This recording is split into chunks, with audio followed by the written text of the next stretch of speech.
Hello, everyone, and welcome to another one of our transfer talks where Patrick and myself, we talk about the transfer rumors, confirmations, everything about the cycling market. And obviously, 1st of August has passed. So that means there is a lot of confirmations that have happened. And obviously, we have already talked about the Remco Evenepoel one that came as a surprise to me. Patrick spotted it, and then we jumped on that grenade as quickly as possible.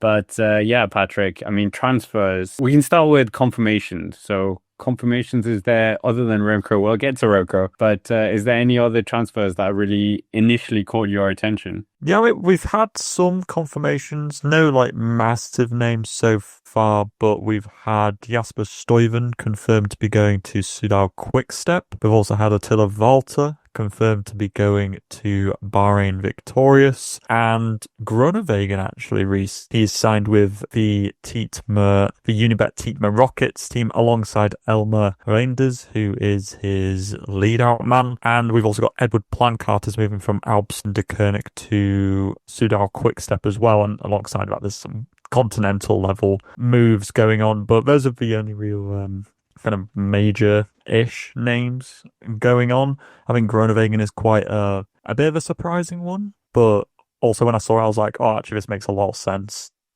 because I think he just fits in with the vibe of what Tietmer Rockets sort of is. Like they're kind of an up-and-coming team, and I think Groenewegen is not like the dominant force that he has been in the past, but he's very good on the .pro scene, which the Tietmer Rockets regularly are involved in as a pro Conti team. So I think it works really well as a kind of Dutch speaking team with one of the major Dutch riders on the market. So I thought that one was actually quite cool. Yeah, Ewan talked about this one in the previous episode of Transfer Talks and said there was a full circle moment because they have a song about Dylan Groenewegen on their YouTube channel, and now they are under a French team license as well. The title of the video for the Dylan Groenewegen was "We're building a Tour de France team," and I mean, yeah, I guess they are because you're signing a guy who has won stages in Grand Tours, and maybe this kind of change of scenery for Dylan Groenewegen, I think it's very interesting. And then obviously, yeah, signing his leader man as well. But what do you make of the other ones as well? Obviously, I normally say it, cycling transfers are a bit. Normally, when there's a rumor, it happens. There's not many times when there's a rumor and it doesn't happen, or we get surprised completely. Maybe the Tom Pidcock one that was quite surprising, if I'm honest. But yeah, Jasper Stuyven. We were talking about this in the Remco Evenepoel emergency video.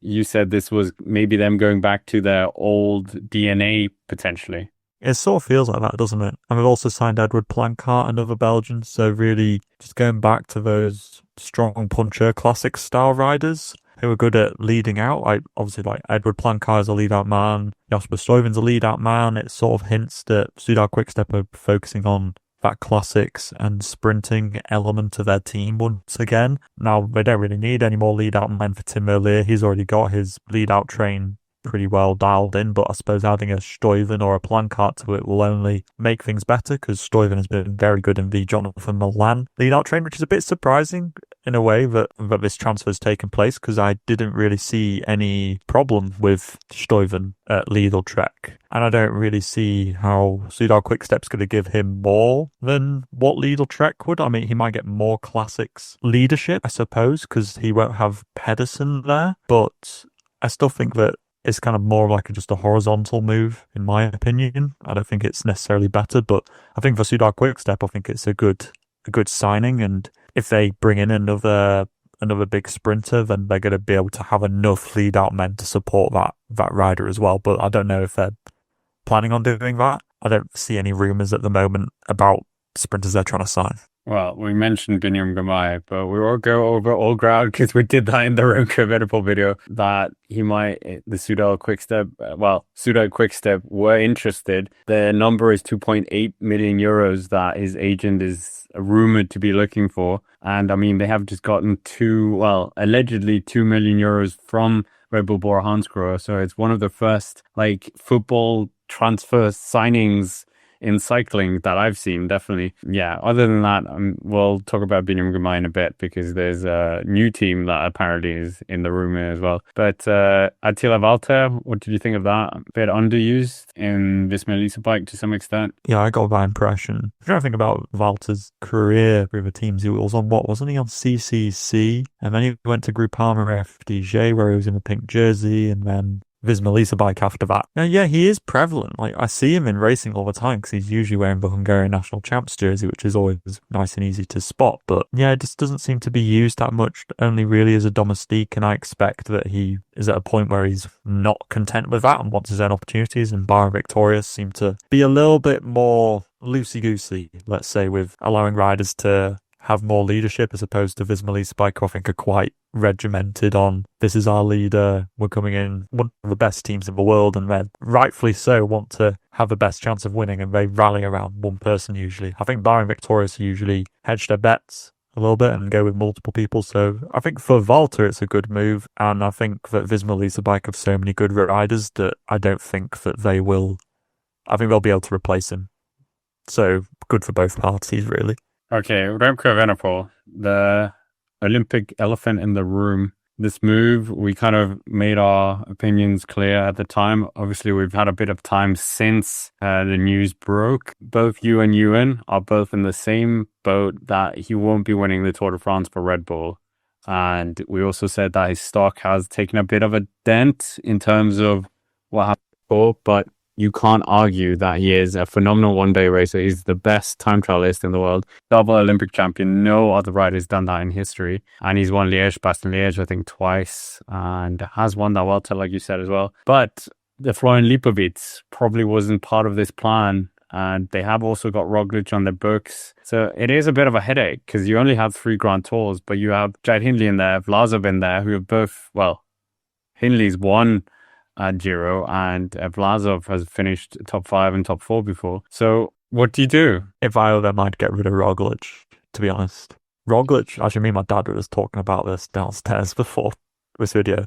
Roglic was riding that last week of the Tour like a man who is looking for a new team, didn't he? Like, he wasn't riding for the team of Red Bull Bora-hansgrohe, let's help Lipovic get on the podium. That was a man trying to get his own result, and when it didn't work out, he full-on pulled the plug. I think Roglic is probably looking for a move away to another team, and I think that would solve a bit of a problem. In terms of Remco going to Red Bull Bora-hansgrohe, I think it's a good move for them because, okay, I don't think that it's going to really influence the Tour de France spot, like winning it. At the end of the day, what they might simply be doing is it's not Lipovic in third, it's Remco in third. It's a man for a man, in my opinion. I don't think it really increases their chances of getting further up the ladder in the Tour de France. But what it does do is it gives them more depth, so they can send Lipovic to a different Grand Tour where maybe he can compete to be second or first. And Remco, like you say, is such a good one-day racer as well, where it gives him a little bit more freedom to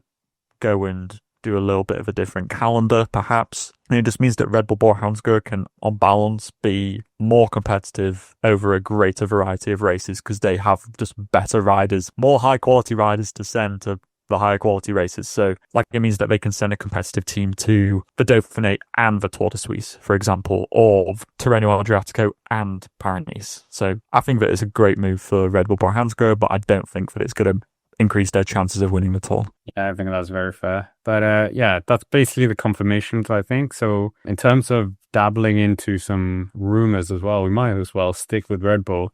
We talked about this one a lot. Sam Welsford apparently going out the door to Ineos Grenadiers seems to be, yeah, I think we mentioned this before, but I was just trying to see which Red Bull ones we could look at. And Roger Adria, who's actually won the first stage of the Vuelta a Burgos, is rumored to go into Movistar. So maybe they're shipping away a lot of riders to just clear out, I guess. Because if they're changing their team in a more GC focus, why do you need a load of sprinters? And they do still have quite a strong classics core that they signed. Well, they signed majority of them last year. But yeah, out of Red Bull, is there anyone else that you can see going out the door for them? No, that's a good question. Yeah, I can't really see anyone else rumored to be leaving.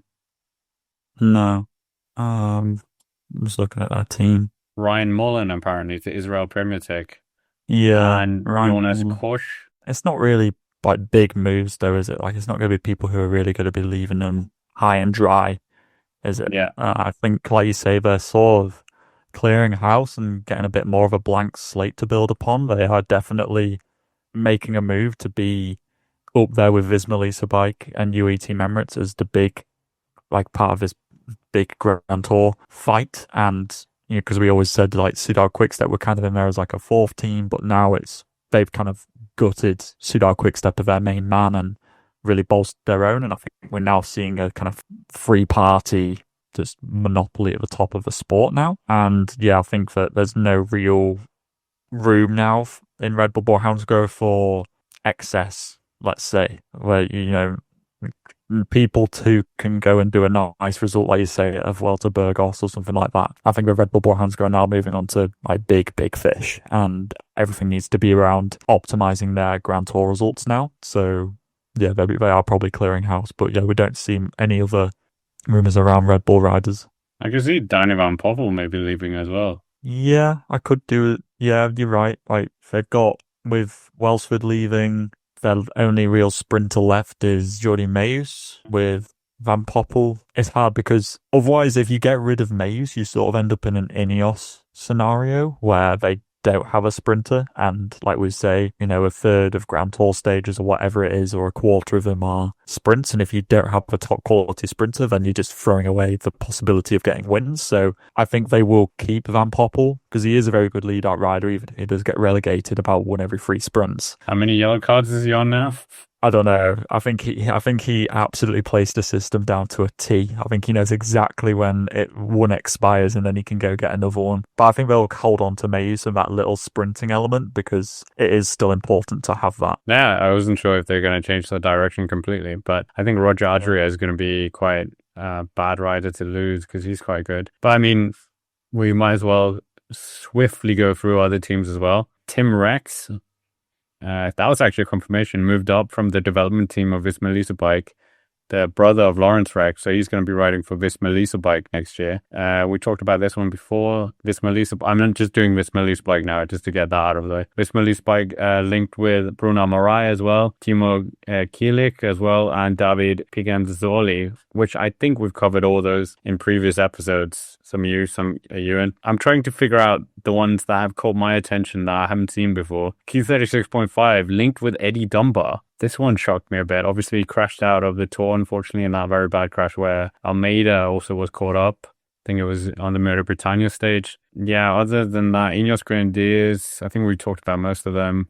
Vauclan, Gordon, Welsford, Finley, Pickering, Filippo Zana as well. And then there was another one that was son of first British Tour de France winner, Bradley Wiggins, Ben Wiggins. Obviously, he's part of the, what are they called now? Birminhagen's Axion, whatever that team is called. They're linked with Jayco Ewell. And he's going to be moving up to the Jayco Ewell team, is the rumor. So, yeah. But I mean, Patrick, what other transfers or any of those transfers, what have caught your attention? Yeah, I feel it looks like Jayco are really kind of clearing some people out as well. I will just saying, just like Dunbar they're getting rid of and Zana, plus Chris Harper is rumoured away as well. So it seems like Jayco's in a little bit of a weird spot because they're bringing in Van der Laan, Covey, Hajduk, Hamish McKenzie, and Ben Wiggins. I feel like if you're gonna do like a pop, like is that a net positive and net negative for the team? I'd say it's probably a net negative, to be honest. And it was interesting, Q36.5 with like Harper and Dunbar and Fred Wright. Sounds like they're really trying to make a bit of a move to not just be the Pidcock show and trying to get a little bit more depth in there to compete in some more races or just to support Pidcock a bit more, possibly. I quite like that. I would say, yeah, the Ineos ones are interesting. I know we talked about them before, but Vauclan was such a revelation during the tour that I think it'll be, and with Arkea kind of on the fringes of a relegation battle, that, yeah, Vauclan going to Ineos would be quite a cool move and a good one for them because he is a very good puncher. He'd be fantastic for the Ardennes, and since losing Pidcock, I think they've lacked that real element of somebody to focus around in the classics. So, what we call the Ardennes classics. So I think that'll be good for them. Decathlon actually seem to be making moves, to be honest. I know we Oh, don't really the talk. last transfer talk. I think Ewan spent like 10 minutes giving us a lesson of the hierarchy of Decathlon AG2R. They're definitely shooting around a lot of that money because they're changing names, of course, and I'm not going to try and pronounce that name. The shipping company coming in to be the co-sponsor instead of AG2R. I think what would be interesting to see is, wait, hang on. I'm just checking. When's Only contracted until 2027? Oof. Oof. God. Okay. I was just wondering, like, would somebody be tempted to sign Only? But like, I think that would be a good move for Ineos, to be honest. What about Max Poole? Max Poole, no. I think that if Picnic Posternel get relegated, I wouldn't be surprised to see some of their names jumping ship. But that's all very dependent on whether they get relegated or not. Speaking of jumping ship and relegation, okay, I alluded to it before. Biniam Girmay, it's not just me like single-handedly going on the Biniam Girmay bandwagon here. There is actually some sense to the nonsense or whatever you want to call it. Yeah, there is a story now from Daniel Benson, Transport Guru. He is saying that there's reportedly Astana, which we've talked about before. UAE are in the mix now, apparently. Jaco Aula, who just got rid of Dylan Groenewegen that we spoke about. Groupama FDJ, who I don't really know. Paul Pinot, is he the only sprinter? So, and then the money that they're looking for, apparently the agent, 2.8 million euros, which is a hefty sum considering Bini hasn't won any stage since last year's Tour de France. And yeah, obviously its market value is huge because of first Black African to do a number of different things. So yeah, where do you think he fits in? I mean, Sudal Quickstep, because they had that 2 million. UAE Team Emirates, they have as much money as possible, but I mean, they have Molano in there, and this year Molano has been doing better than Biniam, unfortunately. So yeah, what's your thoughts on this? Wow, I firstly think that he's currently contracted to Intermarché until 2028. But if the merger happens, they're allowed to break the contract Oh, for the really? Intermarché riders. This is what Ewan told us last time. Okay, right. Where would he fit in best? I could see UAE just absorbing him into the fold, just, I don't know, just for no particularly good reason other than just having another good person in the team who might be able to go for the green jersey, something which UAE Team Emirates haven't done. And does he kind of fits in, he can kind of pilot himself in sprints quite well. Like, he doesn't need a big lead out train. He's better at the harder sprints, and UAE Team Emirates can sort of accommodate him into a GC team relatively easily, so he would work there. But I would say that it would make more. Sudar Quickstep would also make sense because with the removal of Evenepoel, and they've got that big influx of cash that they would be able to afford him. But the big problem there is that they've also got Merlier, who got 2 stages of the Tour this year. No doubt he'll be wanting to win the green jersey in the future because it didn't happen this year. Maybe in a Tour a bit more suited to pure sprinters, but I just don't know because Binny will want to win green as well. So that's a conflict which I'm not really sure if that would work out. Groupama, I mean, yeah, he'd be the absolute main man in Groupama. And they do have like a decent lead out train, to be honest. Like, so that wouldn't actually be the worst move in the world. It might be a little bit unorthodox, but it wouldn't be the weirdest one. Jayco do have a very good lead out train as well, with like Walscheid and Mezgec and stuff like that. I'd say that Jayco, given the people who they've got going out at the moment, seem like they might have a little bit more budget space, but also like if you're saying 2.8 million to get him out, but then again, like you say, if they're free to leave and after whatever, then blah blah blah, the stuff that Ewan said, go check out that whatever video to hear all that. Maybe he could work there as well. I feel like honestly it would be UAE or Sudar Quickstep probably. I kind of see a path for Jaco Ayula as well, but I just don't know if they have the money. That's the only thing. If they have the budget cap, they have just got Ben O'Connor in there as well. But getting rid of Groenewegen. So Yeah. I think they've had, I don't know if they've had Eritreans. They've definitely had an Ethiopian there before. Not that that means anything, but I'm just thinking, Groupama FDJ, do you have to be French? It's a very French cultured team. So maybe, yeah, I think you would need to be on a team where you speak English. So UAE, Sudal Quickstep. Realistically, I expect that he would even if they do go down, I reckon he'll probably stay at Intermarché. Realistically, If they merge, you think that he's going to stay? yeah, I reckon he'd stay. Oh, okay. Fair enough. But I think that's end of our confirmations and rumors transfer talk for this week. We'll be back next week with more fresh transfers and fresh rumors. So make sure to smash the like button, subscribe to the channel, comment down below if there's any rumors we missed out as well. And do check out the podcast as well, because we got special episodes there. So that's an incentive to check that out on Spotify, and check out Patrick's own channel, I'll Do Cycling. That will be in the link down below as well. But until next time, thank you for watching, and we will see you around.